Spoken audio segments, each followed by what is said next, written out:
So, lagay na muna natin itong turrets dito, yung dalawang turrets natin. Tapos, gather tayo ng scraps pati fuel or ano bang meron dyan. Kasi pwede naman natin i-adjust yung turret mamaya pag mayroon tayong repair hammer. So, also tips nga pala guys, huwag nyo munang ilagay yung fuel sa generator. Huwag nyo munang start yung wave. Kasi kailangan natin mag-gather muna lahat ng item dito. Like yung scrap, pati food, ano bang meron dyan, pati fuel. Yan, huwag nyo muna start yung wave. Huwag nyo lagyan ng kahit isang fuel yung generator. So, kita nyo wala pang timer, wala pang zombie. Diba? Wala pang wave. So, ayan, gather muna tayo. Tapos, yung mga pagkain makita nyo, yung mga dilata, yung mga sabon, yung mga expired na chichirya. Kainin nyo na lang guys kasi importante kasi yung para hindi, kasi paminsan hindi nyo nang papansin na ubus na pala yung hunger bar nyo or yung hunger bar na depleted na. So, tendency is hihina yung movement speed nyo. Tapos, mahahabol kayo ng zombie. Especially pag gabi, delikado na yan pag naubos yung hunger nyo. Diba? Hunger bar. Diba? So, tips lang, every time may makita kayo na food, kainin nyo na lang diretso. Just in case guys. Kasi hindi mauubos yung food guys. Solo lang kasi ikaw eh. Solo lang tayo. So, lahat ng food nasa atin. Diba? Hindi natin ma-share sa ibang player. So, madaming food guys. Just kainin nyo lang. Just eat everything. Every food that you see. Okay? So, ayan. Gather muna tayo dito. Gather muna natin lahat. Bago natin buksan yung generator. Yun lang naman yung dito eh. Yung mahirap dito sa umpisa pala mahirap kasi syempre zero pa, wala pang scraps, pati konti pa lang yung scraps. So wala tayong mabibuild pa. So gather muna tayo. Ayan, scraps, tapos to gather natin. And tapos nakikita nyo kiniklear ko tong parang wall na puti guys. Kasi para sa respawn yan mamaya ng item guys. Para sa tingin ko may kinalaman sa respawn. At saka kuha na rin, importante na yun para alam mo kung na-clear mo na yung lugar na puntahan mo na ba o wala pa. Diba? So mag-i-spawn yung mga items dyan mamaya. Hindi ko lang alam kung ilan ng intervals ng spawn. Pero mag-i-spawn yan mamaya. So, ayan, na-clear na natin. Bili na tayo ng map, repair hammer, pati upgrade na natin crafting table. Tapos, bili tayo ng dalawang suppressor, pati molotov. Depende kung ilan ng scraps na nag-gather natin, guys. So, etong map, lagay na natin dito. Dito muna lagay natin, guys. Pwede naman natin i-adjust mamaya. So, yan, pwede natin start yung wave. Open na natin yung map.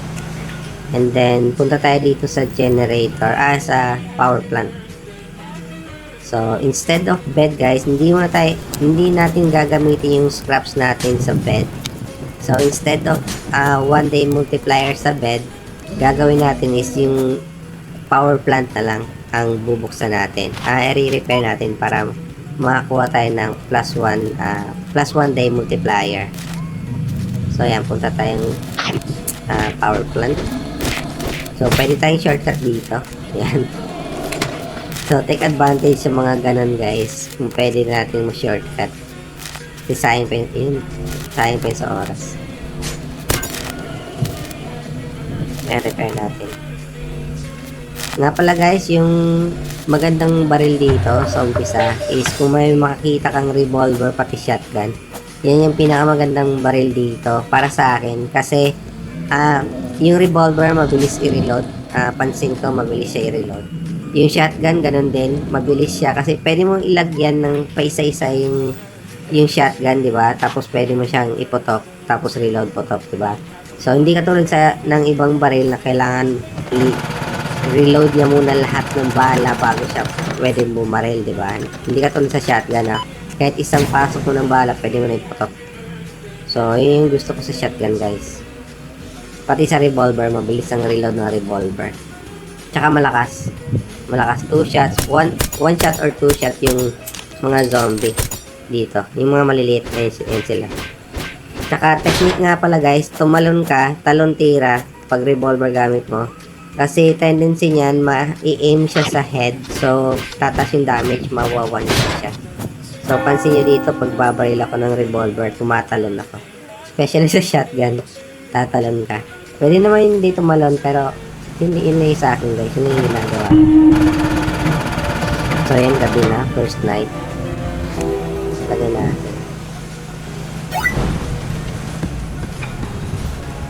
So, meron akong 3 molotov just in case. Tapos, increase natin yung level ng generator konti. Yan. Tapos, pili tayong fence. Lagay mo natin dito sa rack ng turret natin. Just in case. Make sure straight siya guys. At least. Kasi para hindi kasi pag nagdikit na yung zombie dyan sa fence, tapos tiko yung fence nyo, tendency niya parang tubig kasi yung yung zombie. Mapupunta siya sa gilid kung ano yung pagtiko nilagay mo. Pag hindi straight, mahuhulog yung zombie towards doon sa tiko. Guys, di ba? So, parang siyang tubig. So, next day, day 3 kasi may multiplier tayo na isa. Next day is hanap tayo. Ginawa ko dito is naghanap ako ng medium bag kasi yung isa sa importante dito eh. And tumapon na ako ng molotov kasi sobrang dami na nila. Tsaka pangit kasi guys, pag bat lang gamit natin, baseball bat, is matagal mamatay yung mga zombie, di ba? So, mauubos yung time natin. Sayang din naman. So, ginamitan ko ng molotov doon. So, ayan. Next day is mahanap ako ng bag. Medium bag. Yun yung parang isang goal natin dito gagawin. Tapos, yan. Walang bag. Lahat ng pagkain guys, makita nyo, kainin nyo na. Hindi mauubos yan. Hindi mauubos yung pagkain yan. Kasi, yun na nga, solo player tayo. Tapos, lahat ng pagkain sa atin. So, hindi mauubos. So, just in case guys, kasi, paminsan kasi kung hindi mo kainin, parang tumitipid ka pa sa food, is, hindi mo alam, ubos na pala yung hunger mo. Hunger bar. Ayan. Ako tayo ng armor. Or vest. Tapos yan, hanap lang tayo ng guys, ng chest. Dito sa day na to. Day 1 day 2 natin, or day 1 times 2 multiplier, so day 3 na. Yan, sana makakuha. Mas maganda kasi guys kung makakuha tayo kagad ng bag. Pistol. Yan, crowbar, change na natin yung baseball bat natin ng crowbar. Medyo mabilis yung attack speed nun. Yan, kung pwede yung bit-bitin guys, bit-bit kayo ng fuel. Pero kung may makita kayong battery guys, mas maganda kung may battery yung dalhin nyo. Eto dito, fuel muna ang dinala ko. Pero sa tingin ko guys, mas maganda kung bit-bitin nyo yung battery. Kasi paminsan kasi, gipit sa battery guys, halos walang hirap maghanap ng battery. Mas madaming fuel makikita kaysa sa battery guys. So yung airdrop kasi paminsan nasa 50 plus na bago magda-drop ng battery, ng times 3 battery. Kaya paminsan hirap ang battery. So ayan, day 2 na natin, 2 nights. Day 3 nga pala, day 3 na ata. 2 nights na eh. So dito, bumalik naman ako sa isang power plant. Ayan, tumatalon ako habang bumabaril, diba? Parang tendency ma-headshot. So, mapabilis yung pan natin. Mabbing. Kasi ini-speedrun natin to eh. Kasi kung hindi nyo ito speedrun guys, napakatagal matapos itong laro na to guys. 3 hours pataas. Kung masosurvive nyo. Ayan. Times 4 multiple times for multiplier na tayo guys. Next night or next day. Ayan, talampira. Ayan, minsan palpak pero syempre, try pa rin natin tumalon. Ayan, kainin natin yung sabon. Diba? Ayan, reload. Tapos, subukan natin. Kung may oras pa kayo, subukan yung pumunta sa supply crate. Pero kung wala na, pag puno na yung inventory nyo, balik na kayo sa base. Kasi wala na kayo magagawa din naman. Pwede nyo naman mag-roam muna, roam around. Pag may oras pa kayo, pag puno yung inventory nyo. Tapos, kuha lang kayo ng mga bala o anong meron dyan. Kasi paminsan, makakakita kayo ng bug nasa ground lang eh. So, depende sa swerte. So, yan. Ipon lang muna natin ng bala. Yun. Swerte tayo. Maganda kasi pistol guys. Maganda itong revolver. Yan. Basagin naman natin itong scraps. Nasa base naman tayo. So, okay lang.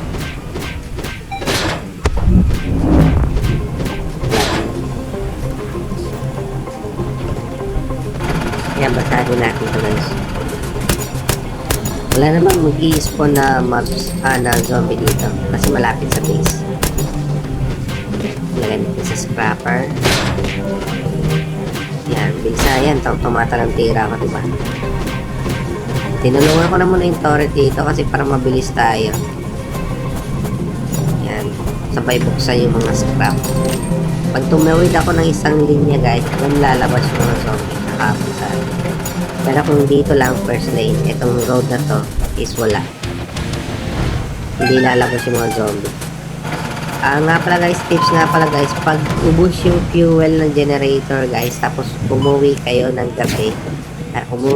gabi, tapos walang laman yung fuel yung generator nyo, is lahat ng humahabol sa'yo ng zombie, hindi mamamatay, hindi masusunog kasi pag ang generator nyo may fuel, tapos sinabol kayo ng zombie papunta sa base, masusunog yan sila pag tawid nila dun sa first road. Hindi pa sila aabot sa first road, masusunog yun sila. Parang yun yung defense ng ng generator mo pag may fuel. Pero pag walang fuel guys, diretso yun sila hanggat saan ka pupunta guys, hahabol yan sila, hindi yan sila masusunog. So yun, pansinin nyo guys, pansinin nyo yan. So ayan, day 8 tayo guys, pumunta na tayo sa day 6 ata yung first supply crate babagsak. So, may multiplier tayo. So, day 8 na tayo ngayon. Tapos, ayun, may bug dito. Kailangan natin ng 90 lang kasi yung kills natin, guys. So, ganun yan eh. Bastusan yung kanyan eh, na vendor. Kasi, parating, alimbawa, 90. Tapos, tataas yun ng ilang zombie bago mo mabili yung bag. Kahit sabihin natin mo may 100 zombie kills ka, tataas pa rin yung price niyan ng bag. Yan yung pansin ko dito guys, or try nyo pansinin guys, diba? Yung first vendor, kung may bag yung dala, tapos ang kills mo is depende, sabihin natin 70 na zombies, meron kang kill 70, mga 90 yan siya, 90 yung pabili niya na bag. Hindi always yan siya mataas kung anong kills mo. So, kailangan mo pumatay muna ng mga zombie guys bago mo yung mapili. So, kung wala tayong makita ng chest, yun yung second pa natin. Second result resort natin. Kung wala tayong makitang bag sa chest, bili natin yung sa vendor or sa merchant. So, yung gabi na. Return to base.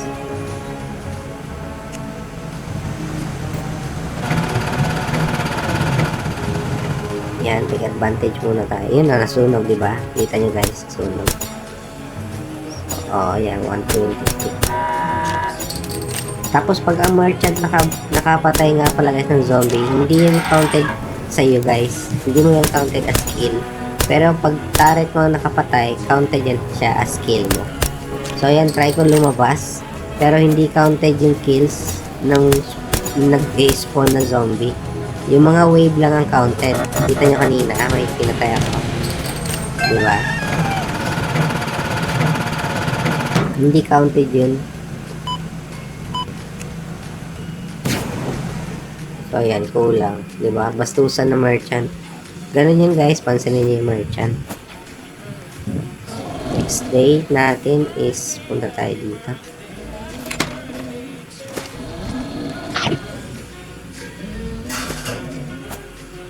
Yan, pag may makita kayong fuel guys, fuel pati battery, yun yung priorities dito.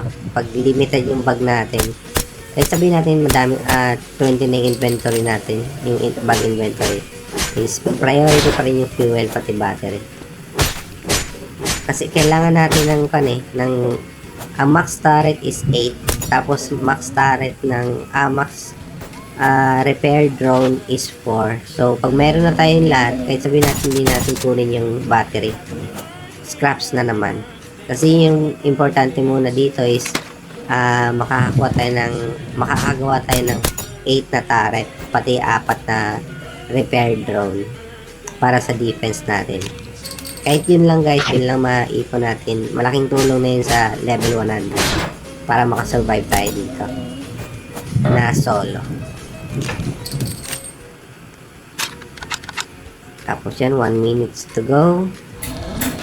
Scrapping muna tayo. Cotton scraps. Yan. Hirap ang mahirap sa akin guys sa engineer is yung wala siyang bug. Wala siyang 20. Kahit yung ibang job naman mahirap kasi wala silang bug. Yung isa lang yung nakalimutan ka ng job yan. Mayroon niya siyang 20 bug or medium bug sa start. Pero yun lang nga, ang kinagandahan lang ng engineer is may yung perks niya is yan, meron tayong turret. Pangatlong turret. Yung perks niya is plus 50% sa structure HP, di ba? Pati yung turret natin is plus 20% damage. So ayan, lagay tayo ng electric fence na nakuha natin. Libre lang yun. Tapos ganito yung defense natin nga pala guys. Ilalagay. Start na tayo gawa ng defense dito. Defensive structure natin. Ganun lang konti. Curve lang ng konti. Ayan. Para hindi sila makakapunta sa side. Kung sobrang dami nga nila yun guys, dahan-dahan sila pumunta sa side kung hindi natin i-curve yung ibang fence. So para ma-i-stay lang sila doon. Tapos yung barbed wire is mai-slow sila pag natapakan nila yung barbed wire or nadaan sila sa barbed wire.